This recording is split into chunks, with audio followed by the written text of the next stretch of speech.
디모데후서 1장 1절부터 8절까지 말씀 함께 읽겠습니다. 1절입니다. 하나님의 뜻으로 말미암아 그리스도 예수 안에 있는 생명의 약속대로 그리스도 예수의 사도된 바울은 사랑하는 아들 디모데에게 편지하노니, 하나님의 아버지와 그리스도 예수 우리 주께로부터 은혜와 긍휼과 평강이 내게 있을지어다. 내가 밤낮 간구하는 가운데 쉬지 않고 너를 생각하여 청결한 양심으로 조상적부터 섬겨오는 하나님께 감사하고 내 눈물을 생각하여 너 보기를 원함은 내 기쁨이 가득하게 하려 함이니, 이는 내 속에 거짓이 없는 믿음이 있음을 생각함이라. 이 믿음은 먼저 내 외조모 로이스와 내 어머니 유니게 속에 있더니 내 속에도 있는 줄을 확신하노라. 그러므로 내가 나의 안수함으로 내 속에 있는 하나님의 은사를 다시 부릴 듯하게 하기 위하여 너로 생각하게 하노니, 하나님이 우리에게 주신 것은 두려워하는 마음이 아니요 오직 능력과 사랑과 절제하는 마음이니, 그러므로 너는 내가 우리 주를 증언함과 또는 주를 위하여 갇힌 자 된 나를 부끄러워하지 말고 오직 하나님의 능력을 따라 복음과 함께 고난을 받으라. 아멘. 디모데전서 말씀을 시작할 때 말씀드린 대로 디모데전서, 후서, 또 디도서는 소위 목회 서신이라고 하는 이름을 붙여놨습니다. 그렇게 붙인 이유는 사도 바울이 영적인 아들 디모데에게 목회를 감당할 때 어떻게 감당해 나가야 할 것에 대한 말씀을 주셨기 때문에, 그래서 사도 바울을 통해서 디모데가 목회를 배웠다라고 말할 수 있는 그러한 내용이 되겠지요. 사실 누군가가 우리를 가르치고 또 지도하고 인도해 준다면 그 길은 참 쉬울 수도 있는 길입니다.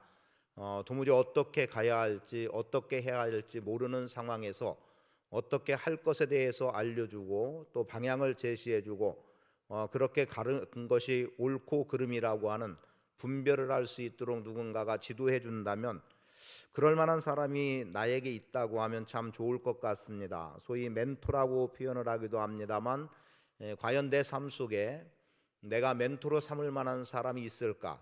그냥 맺어진 관계에서 부득이 나는 누가 나의 멘토다 이것이 아니라 정말 나를 위해서 눈물을 흘려 기도해주고 또 내가 어떻게 가야 할 것을 진심으로 아끼면서 조언해주고 또 그렇게 행하는 것에 대해서 박수 쳐주고 함께 걸어갈 수 있는 그러한 사람이 있다면 뭐 더할 나위 없이 좋은 부분이 되겠지요. 오늘 우리 안에 무엇이 담겨 있느냐는 것은 무엇을 그대로 쏟아낼 수 있다는 의미가 됩니다. 영어권에서 있는 말로 제가 아주 오래전에 성경 공부하면서 들었던 이야기인데, 쓰레기를 넣으면 쓰레기가 나온다라고 하는 말이 있다고 그래요. 아마 속담이나 격언처럼 쓰이는 말인 것 같습니다. 맞지요? 쓰레기를 넣으면 쓰레기가 나올 수밖에 없는 겁니다. 그럼 우리 안에 무엇을 담아내느냐가 결국은 우리 안에 담겨 있는 것을 드러내놓을 수 있고 나타낼 수 있다라고 봅니다. 간혹 제가 책을 읽다가도 다 읽고 나서는 아무런 기억이 없는 그러한 때가 있습니다. 그래서 내가 도무지 뭔 책을 읽었지라고 생각하고 무슨 내용이었지라고 생각을 하는데, 그래서 그렇게 그냥 아무것도 남는 거 없이 지나는 줄 알았는데 어느 날 또 어느 시점에 말씀을 전하거나 이야기를 하다 보면 문득 그때 읽었던 어떤 책의 내용이 떠올라서 나오게 되는 것들을 종종 경험을 합니다. 그래서 책은 많이 읽을수록 좋겠다라고 하는 생각을 다른 누구의 표현을 떠나서 스스로 그런 것들을 경험해 보기도 하죠. 제가 간혹 신앙서적이 아닌 고전 내지는 특히 중국의 고전들을 좀 가끔 읽을 때가 있는데, 그런 내용들을 통해서 제가 접하는 교훈들이 참 큽니다. 인생사를 이렇게 살아가야 되는 거구나 라는 어떤 교훈들을 받기도 하고, 그리고 정말 이렇게 살아갈 수 있을까라고 하는 어떤 것들을 배우기도 해요. 물론 성경을 통해서 배워지는 것이 가장 큰 부분이긴 합니다만, 그렇게 비춰지는 것들이 어느 날 저의 입술을 통해서 나가게 되는 경우가 있고, 그래 내가 이렇게 살아야지라고 하고, 그래서 내가 읽은 책을 통해서 간접적으로나마 경험하게 되고 또 방향 제시를 받는 것들로 살아가려고 하는 일들이 있습니다. 오늘 디모데후서 말씀을 대하면서 첫 번째로 여러분들과 함께 나누기 원하는 것은 오늘 내 안에 무엇이 담겨 있어서 무엇을 내놓을 수 있을까? 그래서 내 안에 있는 것이라고 하는 내용의 말씀으로 함께 은혜를 받기를 원합니다. 사도 바울은 근본적으로는 디모데에게도 말해주고 있는 게 이런 거예요. 오늘 나의 사도됨과 또는 디모데에게 말한다면 너의 목회자됨이라고 하는 것은 하나님의 은혜로 말미암아 되어진 것이다라고 하는 하나님의 은혜를 아주 크게 강조하고 있는 것이 사도 바울의 서신을 통해서 우리가 보는 내용입니다. 그런 가운데 오늘 우리에게 은혜와 긍휼과 평강이 있기를 간구하는 속에서 뭐라고 말하냐면 내가 밤낮 너희를 위해서 너를 위해서 간구한다는 거죠. 왜냐하면 영적인 아들 디모데가 어떻게 목회를 잘 감당해 나갈 수 있을까에 대한 생각들, 그래서 결국 사도 바울은 디모데를 위해서 기도하는데 그 기도함 속에서 뭐라고 말하고 있냐면 먼저 3절의 말씀에 보면 청결한 양심에 대해서 말하고 있고 5절에서 거짓 없는 믿음을 말하고 있고 6절에서 하나님의 은사에 대해서 말하고 있고 그리고 이제 7절을 통해서 오늘 우리 안에 능력과 사랑과 절제하는 마음이라는 것, 그리고 8절에서는 복음, 이러한 내용들을 통해서 오늘 우리 안에 무엇이 담겨져 있어야 될지에 대해서 말씀하고 있습니다. 즉 바울이 디모데를 생각하면서 기도했던 것은 디모데에게 어떤 것이 있었던 거죠.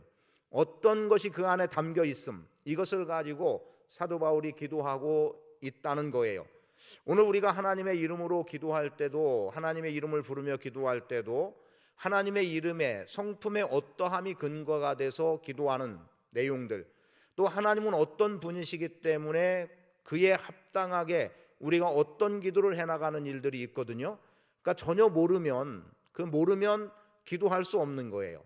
물론 막연하게 그냥 포괄적으로 던질 수 있는 내용은 있을 수 있겠지만 그러나 얼만큼 아느냐가 얼만큼 상세하게 기도할 수 있는데 사도 바울이 본 디모데 안에 있는 것들이 있었습니다. 그것은 아주 소중한 것들이었죠. 그리고 그것은 끊임없이 그의 안에서 더 발전돼야 되고 개발돼야 되고, 그래서 그의 목회 사역이 우리의 표현으로 승리하는 성공적인 목회 사역이 되기를 사도 바울은 원하고 있었던 겁니다. 그것은 단순히 디모데 한 사람의 성공의 목회를 말하는 게 아니에요. 디모데가 목회하는 교회가 어떠함까지를 바라볼 수 있어야 되고, 그래서 그렇게 세워지는 교회가 하나님 앞에 진정으로 인정되어지는 교회인가 하는 것을 생각해 보아야 합니다. 자, 그러한 가운데 디모데에게 있는 것, 디모데 안에 있는 것, 그래서 내 안에 있는 것, 이게 근거되는데 첫 번째로 나오는 말씀이 3절입니다. 내가 밤낮 간구하는 가운데 쉬지 않고 너를 생각하여 청결한 양심으로 조상적부터 섬겨오는 하나님께 감사하고, 지금 사도 바울이 디모데를 두고 하나님 앞에 기도하던 가운데 하나님께 감사할 수 있었던 근거는 그에게 청결한 양심, 즉 깨끗한 양심이 있었다라는 겁니다. 깨끗한 양심이 뭘까를 생각하고 또 묻고 하던 가운데 떠오른 게 사무엘이었습니다. 사무엘이 그의 사역을 다 감당해 나가는 마지막 시점에 무엇라고 말합니까?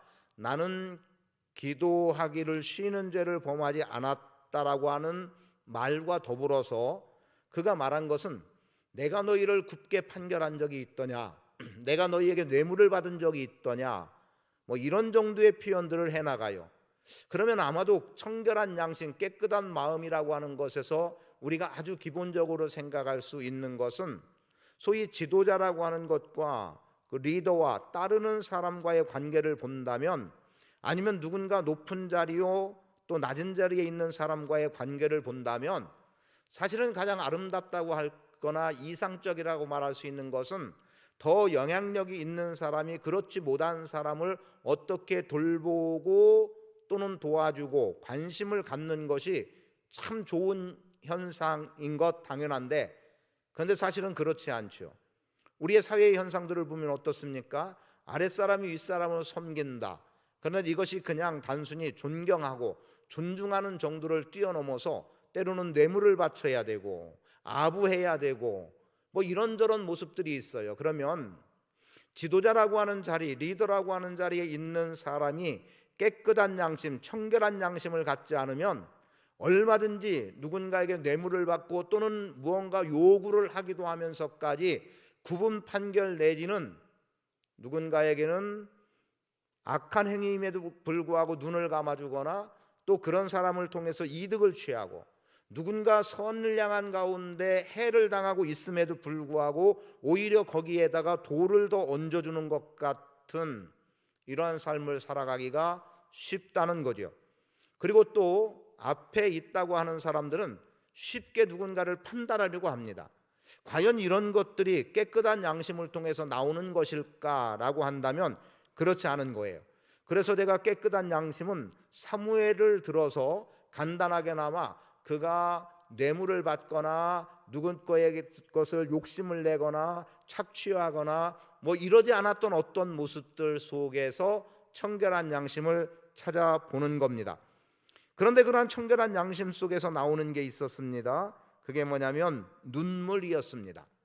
4절에 말씀하고 있죠. 내 눈물을 생각하여. 그러면 사도 바울은 디모데의 어떤 눈물을 봤던 거죠.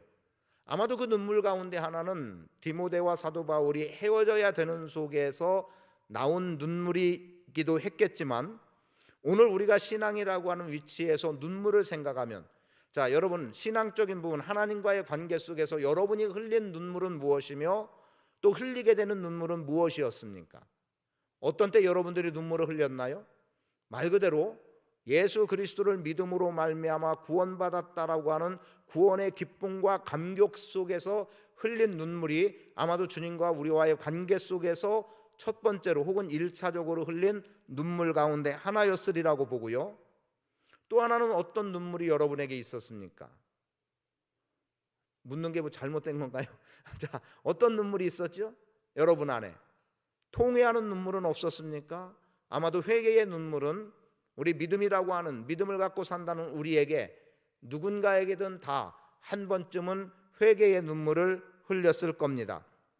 그러면 그냥 생각해 보는 거예요. 저는 저로서 생각한 거예요. 목사는 무슨 눈물을 흘리고 있는가? 그리고 성도는 무슨 눈물을 흘렸거나 흘려야 하는가? 그럼 여러분도 여러분의 자리에서 나는 하나님과의 관계에서 어떤 눈물 혹은 무슨 눈물을 흘렸는가를 돌아볼 수 있기를 원합니다. 그래서 깨끗한 양심, 청결한 양심과 눈물을 연결해 본다면 아하, 어떤 부분에서 회개를 통해서 끊임없이 디모데는 자기의 삶에서 청결한 양심을 유지해 왔겠다라는 거예요. 여러분 회개 없이 우리가 깨끗함이라는 걸 말할 수 있겠습니까? 씻어내지 않고 우리는 깨끗하다 말할 수 없는 거예요. 회개라고 하는 것은 우리의 죄를 씻음과 같은 거죠. 그렇다고 하면 사도 바울은 이 깨끗한 양심의 하나를 디모데의 눈물에서 보게 된 건데 디모데의 눈물 가운데 구원의 기쁨과 감격의 눈물은 물론이거니와 그가 끊임없이 이 어지러운 세상 속에서 또는 우리 모두가 다 죄 가운데 있는 가운데서 어떻게 해서든지 하나님 앞에 바로 서기를 바라고 또는 그가 아직은 어리다고 말할 수 있는 어림에도 불구하고 목회적인 사명을 감당해 나갈 때 그가 끊임없이 당하게 되는 어떤 유혹들과 압박들과 어려움들이 있을 수 있는 거죠. 이럴 때 그는 끊임없이 하나님 앞에서 자신을 점검하고 돌아보고 혹여라도 내게 어떤 욕심은 있지 않는가, 혹여라도 내가 어떤 이기적인 생각 속에 빠져 있지는 않는가, 혹여라도 내가 누군가 나를 잘해주는 사람만을 축복하고 그래서 입에다가 단 것을 물려주면 축복하고 그리고 입에 먹을 것을 주지 않으면 전쟁을 선포한다는 말씀처럼 혹시 그렇게 내가 살아가고 있지는 않는가 라고 하는 부분에서 끊임없이 자신의 양심을 깨끗하게 하기 위한 회개를 하지 않았을까 싶은 거죠. 그래서 오늘 밤에 여러분들이 기도할 때 주시는 말씀을 붙들고 기도해 나가실 때 나에게 청결한 양심, 깨끗한 양심을 위해서 기도하십시오. 여러분 안에 어떤 욕심이 들어가고 이기적인 생각과 판단 때문에 누군가를 정죄하거나 또는 억압하거나 했던 이런 부분에서 스스로 돌아보기를 원하고 내가 만일 그러한 모습으로 왔다면 회개의 눈물을 통해서 깨끗한 양심으로 여러분의 양심을 바꿔나갈 수 있기를 바랍니다. 두 번째, 디모데 안에 있었던 것은 거짓 없는 믿음이었습니다. 이 거짓 없는 믿음이라고 하는 거짓 없음을 저는 이렇게 생각합니다. 예수 그리스도의 십자가와 부활을 통한 믿음은 거짓 없는 믿음입니다. 그러나 내가 예수 그리스도의 십자가와 부활을 경험하지 못한 가운데 내가 구원받았다 하거나 내가 믿음으로 살아간다라고 하는 것은 다 거짓이라고 봅니다. 그러니까 내가 주님을 만나지도 못하고 만난 것처럼 살아가는 삶, 이것은 부득이 거짓일 수밖에 없는 거고, 그리고 주의해야 될 것, 내가 이만큼의 오랜 기간 동안 교회 생활을 했으니 또는 신앙 생활을 했다고 하니 그러니 나는 당연히 예수 믿고 구원받은 사람이라고 착각하고 살아가는 경우도 의외로 있다는 것을 우리는 부정하면 안 됩니다. 물론 그런 사람이 없어야 되겠지만 예수님을 만나지 못한 채로 예수님을 만난 줄 알고 그렇게 살아와서 결과적으로는 그릇된 신앙으로 끝나버리는 인생이 있기도 하다는 거죠.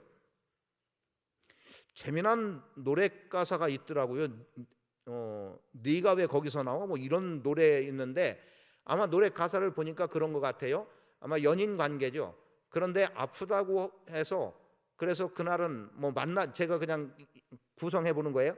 아프다고 해서 그래 일찍 집에 들어가 자라고 하고 만나질 않은 거예요. 사랑하는 사람 만나고 싶은 것 아니겠습니까?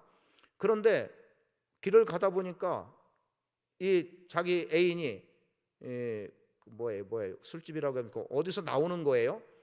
그러니까 네가 왜 거기서 나오느냐, 너 아프다고 했지 않았냐, 너 집에 간 거 아니었냐, 이것 아닙니까? 그러니까 거기서 나오면 안 될 사람이 거기서 나오고 있는 거예요. 거기에다가 또 뭡니까? 거기에 다른 남자가 있어요. 그럼 이 남자는 뭐냐? 그런데 거기에 교회 오빠라는 표현이 나오더라고요. 교회 오빠. 그리고 가사 말을 이렇게 번역했는지 몰라도 너는 불교 아니냐, 이런 측면의 이야기가 나온 거예요. 그러면 불교, 너는 종교가 불교인데 교회 오빠하고 나오냐, 뭐 이런 어떤 의미, 제가 제대로 전달하는지 모르겠어요. 어쨌든 제목이 그런 것 같아요. 네가 왜 거기서 나와, 이런 내용이었습니다. 자, 나와서는 안 될 곳에서 나온 거고 등장하지 않아야 될 곳에서 등장한 거죠. 자, 혹시 오늘 우리가 믿음으로 삶을 살아감에 있어서 예수 그리스도의 십자가의 죽으심과 부활에 근거한 믿음이 아니라고 한다면 우리가 어떤 선한 것을 행했다 해도 그것은 선함으로 드러나지 않는다는 거죠. 선은 하나님께로부터입니다. 하나님과 연관된 것만이 선이라고 우리는 말하고 있어요. 그러하기 때문에 예수 그리스도의 십자가와 부활에 근거한 믿음, 그 신앙이 거짓 없는 믿음, 거짓 없는 신앙인 겁니다. 물론 일상에서 거짓말 많이 하죠. 뭐 박윤선 목사님이 그랬다고 했나요? 아까 식사하는데 그런 얘기가 나왔어요. 여기 거짓말쟁이들 투성이라고. 실제 거짓말하지 않고 살아가는 사람이 없죠. 신앙 안에 있음에도 불구하고 의도적이든 그렇지 않든 또 실수로라도 거짓을 말하게 되는 일들이 참 많은데 믿는다는 사람들도 다 거짓투성이라는 거죠. 어찌 보면. 그럼 오늘 우리가 그냥 사회 윤리적인 개념의 거짓을 벗어나서 믿음까지도 거짓이면 되겠습니까? 믿음이 거짓이면 구원이라고 하는 것은 결코 있을 수 없는 겁니다. 그러하기 때문에 오늘 우리는 분명히 믿음에서만큼은 진실된 믿음이어야 되는데 그 진실됨은 예수 그리스도의 십자가의 죽으심과 부활에 대한 분명한 믿음, 소위 우리가 말하는 복음, 이 복음에 근거한 믿음이 우리 안에 있어야 합니다. 그리고 저는 여기에 더하여 덧붙여 말씀드린다면 그리스도와 연합하는 믿음이 진정한 믿음이라고 봅니다. 내가 예수를 믿는다고 하면서도 주님과 동행하는 걸음, 또 주님과 함께하지 않음 속에서 내가 예수님을 믿는다? 어떤 사람들은 그런 거죠. 주여 주여 우리가 주의 이름으로 귀신을 쫓아내고 주의 이름으로 권능을 행하고 주의 이름으로 그죠? 갖가지 주의 이름으로 병든 자를 고치고 귀신을 쫓아내고 갖은 권능을 행했다고 하지만 정작 주님 쪽에서 불법을 행하는 자들아 라고 말하면서 나에게서 떠나가라고 하면서 내가 너희를 도무지 알지 못한다고 하면, 오늘 우리는 주님의 이름으로 했음에도 불구하고 주님이 그것을 불법이라고 말한다면, 그리고 주님이 내가 너를 도무지 알지 못한다고 말씀하신다면, 그리고 내게서 떠나가라고 말씀하신다면 헛된 인생으로 살아오는 거죠. 허무함이죠. 그런데 그때 허물을 느낀들 무슨 소용이 있습니까? 누가복음 16장을 통해서 나타나고 있는 부자와 나사로의 이야기 속에 등장하는 내용이 있죠. 자, 나사로를 다시 세상으로 살려보내서 내 형제 5이 있는데 그들에게 지옥이 분명히 있고 천국이 분명히 있다는 것을 알려주도록 해달라는 거예요. 왜냐하면 그 부자가 고통 속에서 도무지 헤어날 수 없는, 정말 한 번 지옥에 들어가면 그 누구도 건져낼 수 없는 그 자리, 그런데 그제서 회개할 수밖에 없는, 그러나 그 회개의 때는 이미 늦은 거죠. 그래서 내 형제들만이라도 여기 들어오지 않게, 이 지옥에 떨어지지 않게 해달라고 그렇게 강청하고 있지만 무엇라고 말합니까? 이미 선지자들을 통해서 그들에게도 복음은 전해졌다. 그런데 그들이 믿지 않는다면 그것은 결과는 뻔한 이치 아니겠습니까? 그래서 나사로를 살려서 돌려보낸다 한들 그의 말을 듣겠느냐? 선지자의 말을 듣지 않았다면 그 어떤 기적적인 것 같은 상황이 주어져도 결코 믿을 수 없는 거고, 그냥 눈에 보여지는 어떤 기적적인 현상 같은 것 때문에 이런 일이 있네 믿어볼까라고 해서 믿는다고 해서 그게 다 믿음이냐? 아닌 거죠. 그래서 무엇보다 예수 그리스도의 십자가와 부활에 근거한 신앙과 그리스도와 연합함인데, 이 그리스도와의 연합 속에서 갖게 되는 것은 죄에 대해서는 죽고 의에 대해서는 삶, 이것이 거짓 없는 믿음의 소유자라고 말씀드리고 싶습니다. 그런데 이 믿음이 어떻게 나타나고 있느냐? 어떻게 나타납니까? 5절에 보니까 이는 내 속에 있는 거짓이 없는 믿음이 있음을 생각함이라. 이 믿음은, 즉 거짓 없는 믿음은 먼저 내 외조모 로이스와 내 어머니 유니게 속에 있더니 그것이 내 속에도 지금 있는 것 내가 확신한다라고 말하고 있어요. 디모데의 거짓 없는 믿음은 누구에게서 나온 겁니까?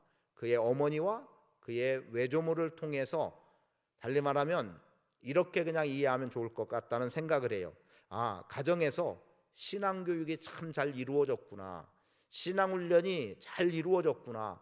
그래서 외조모, 어머니, 디모데에게까지 이르게 되는 거짓 없는 믿음, 이 믿음이 신실하게, 그래서 오늘 우리의 삶 속에서 신앙과 관련해서는 신앙의 계대라고 하는 표현을 쓰고 있지 않아요? 뭡니까? 대를 이어서 믿음 생활에 나갈 수 있도록 하는 건데, 이런 모습들이 우리 안에 나타날 수 있어야 한다고 믿습니다. 저는 여러분의 가정에서 여러분의 자녀들이 함께 예배하는 것 여전히 저는 꿈꾸고 있거든요. 지난 주중에도 들린 소리가 그거예요. 지금 우리 교회 안에 자녀들만 나와도 라고 하는 말을 또 듣게 됐어요. 그렇죠. 우리의 자녀들만 나와도, 그렇다고 한다면 오늘 내 자녀가 우리 교회에 있도록 하는 것, 그리고 그를 통해서 또 가정을 이루어서 거기서 또 나는, 지금 외조모, 어머니, 디모데까지 이어지는 3대를 생각해 본다면 오늘 우리 안에 3대로 구성된 성도들의 가정이 많을수록 교회는 희망적인 거고 미래가 밝게 보여지는 거예요. 그런데 나 혼자로 머물면 대를 이을 수 있는, 대를 이어서 우리 교회에 충성할 수 있는 자들이 없다는 거죠. 여러분이 지금 대부분 이 자리에는 장로, 권사님들이 계세요. 그러면은 내 자식이 장로가 되고 내 자식이 권사가 되는 꿈을 꿔봅니까? 저는 저희 아이들 중에 누가 목회를 할 아이들이 나올는지는 모르겠지만 직접 우리 아이들이 신학을 한 아이들은 없습니다. 다만 신학한 배우자를 만나서 그래서 목회의 길을 가게 될는지는 혹시 모르겠고, 거기는 아직 제가 어떻게 단정할 수 있는 게 아니니까 그런 상황이에요. 자, 누가 목회의 길을 가게 될는지는 모르지만 저의 마음속에는 저의 자녀 중에 누군가 하나는 목회의 길을 갔으면 좋겠다라고 하는 그 바람이 있어요. 사실은 저는 큰애부터 계속해서 침신대 가라 이게 제가 주문했던 얘기였습니다. 그리고 그것이 안 될 때 교대 가가지고 초등학교 교사해라. 그래야 초등학교는 방학이 보장되니까 그러면은 선교의 일을 할 수 있다라고 하는 것을 계속 얘기했지만 그것은 본인들에게 맞지 않는다는 것들이었고, 그리고 아마도 제가 말 그대로 이게 차별을 하는 건 아닙니다.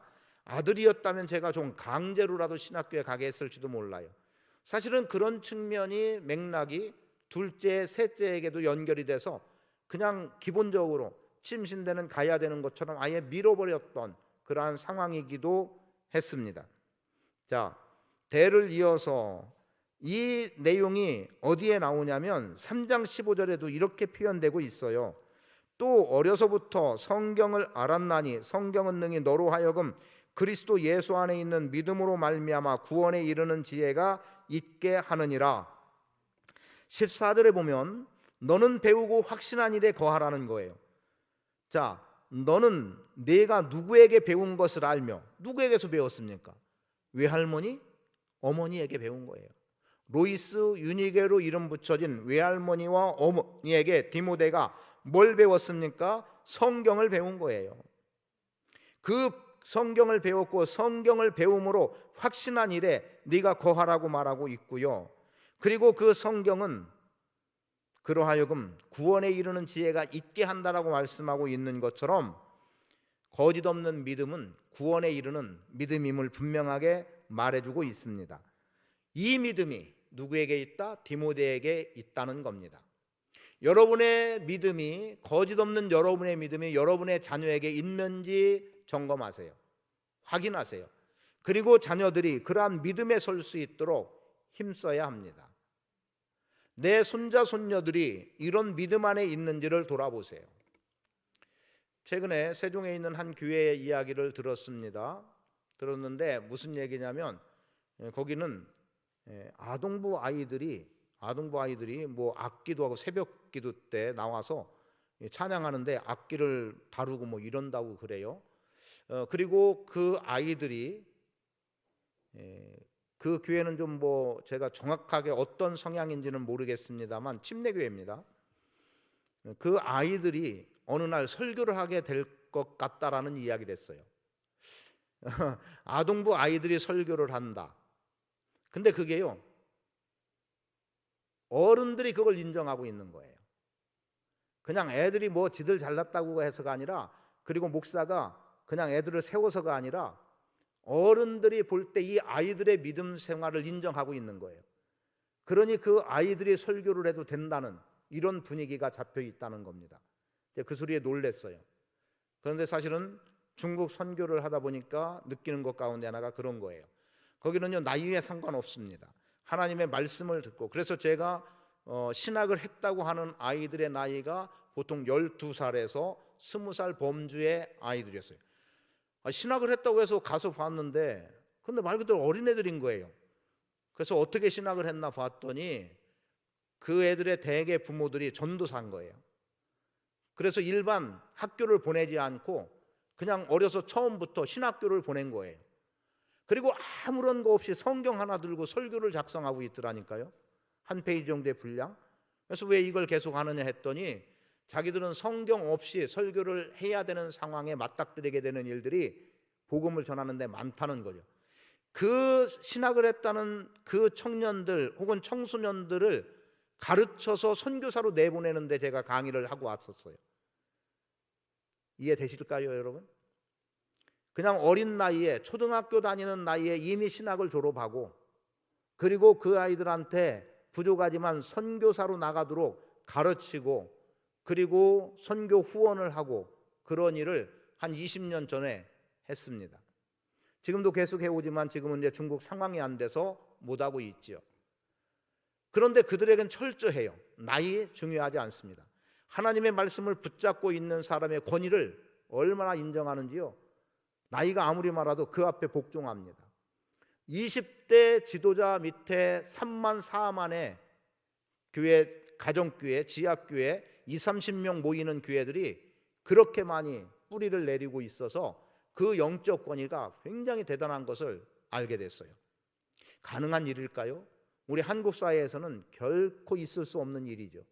근데 중국 사회에서는 그게 가능하더라고요. 20대에 벌써 몇만 명의 성도들을, 물론 한꺼번에 이렇게 모여서 몇만 명이 아니라 작은 단위의 교회들이, 그가 우리 개념으로 말하면 총회장 자리처럼 있는 거죠. 그리고 그 밑으로 교회들이 번져나가고 있는 그 모습들. 자, 디모데는 어려서부터 성경을 알았다고 말씀하고 있어요. 신앙교육, 신앙훈련이 잘 됐다고 생각을 합니다. 그게 결국 디모데에게 구원이라고 하는 놀라운 은혜를 경험하게 했고, 또 그래서 어디까지 나가게 되느냐, 복음과 함께 고난을 받으라는 말씀까지도 나갈 수 있게 되는 겁니다. 세 번째, 6절에 나오는데 하나님의 은사입니다. 디모데 안에 있었던 것, 하나님의 은사였습니다. 그러므로 내가 나의 안수함으로 내 속에 있는 하나님의 은사를 다시 부릴 듯하게 하기 위하여 너로 생각하게 하노니. 은사는 뭐예요? 하나님의 일을 감당할 수 있도록 하나님이 주시는 하나님의 능력입니다. 자, 하나님께서 우리 각자에게 각양의 은사를 주셨습니다. 뭐 몇십 가지의 은사를 다 갖고 있다라고 말하지 않아도 돼요. 한 가지의 은사, 한 개의 은사라도 오늘 우리가 예수를 믿음으로 말미암아 구원받았다는 확신을 증거할 수 있는 은사가 필요합니다. 그런데 우리는 은사를 기이한 현상을 나타내는 쪽에 자꾸 초점을 맞추려고 하다 보니까 은사가 은사되지 않는 일들이 참 많습니다. 그래서 간단하게 말씀드려보는 것은, 여러분 안에 하나님의 말씀이 살아 움직이고 여러분이 그 가운데 순종함으로 주님의 일을 감당해 나가는 일련의 일들, 어쩌면 더해서 나로서는 할 수 없는데 그 일을 이루어 나가게 하시는 하나님이 나와 함께 하셔서 그 일을 이루어 나간다고 하면 그것은 곧 은사에 따른 놀라운 결과라고 믿습니다. 그런데 그러한 은사를 부릴 듯 일어나게 하라는 거죠. 그럼 이 은사는 왜 주십니까? 사명을 감당하라고 주시는 거예요. 여러분에게 직임을 맡겼을 때 그 직임을 감당하도록 하나님은 은사를 주시는 겁니다. 그 은사가 여러분 안에 지금도 살아있는지, 아니면 지금이라도 다시 부릴 듯 일어나게 하기 위한 그 일에 여러분들이 힘을 기울여 나갈 수 있기를 바랍니다. 말씀의 은사, 가르치는 은사, 예언의 은사, 사실은 저에게는 이런 은사가 가장 큰 은사죠. 저에게는 말씀을 전한다는 것에서 가장 큰 은사는 이런 거여야 되고, 그 외에 또 다른 여러 은사들이 있지만 그런 은사들은 여러분을 통해서도 얼마든지 나타낼 수 있는 은사입니다.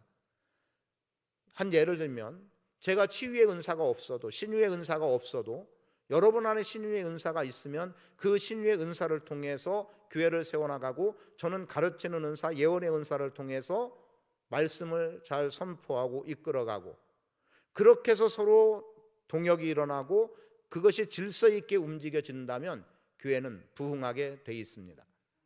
근데 교회 부흥에 저해되는 요인 중에 하나가 자신의 은사를 자랑으로 내세울 때 안타깝게도 거기에서는 열매를 맺어나가기가 어렵습니다.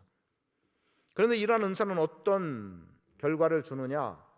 결과라는 말씀이 참 어울리지 않는다 싶으면서도 부득이제가 결과라고 표현하는데요, 담대함을 주는 거예요. 그래서 뭐라고 말씀하냐면 7절에 하나님이 우리에게 주신 것은 두려워하는 마음이 아니요, 우리말 성경에서는 이 마음을 영으로 해석해 놨어요. 표현해 놨어요. 하나님이 우리에게 주신 것은 두려워하는 마음이 아니요, 실제로 마음 앞에 뭐라고 되어 있습니까? 헬라어 영이라고 되어 있죠. 영. 하나님은 우리에게 두려워하는 영을 주지 않았다는 겁니다. 두려워하는 마음을 주시지 않았다는 거예요.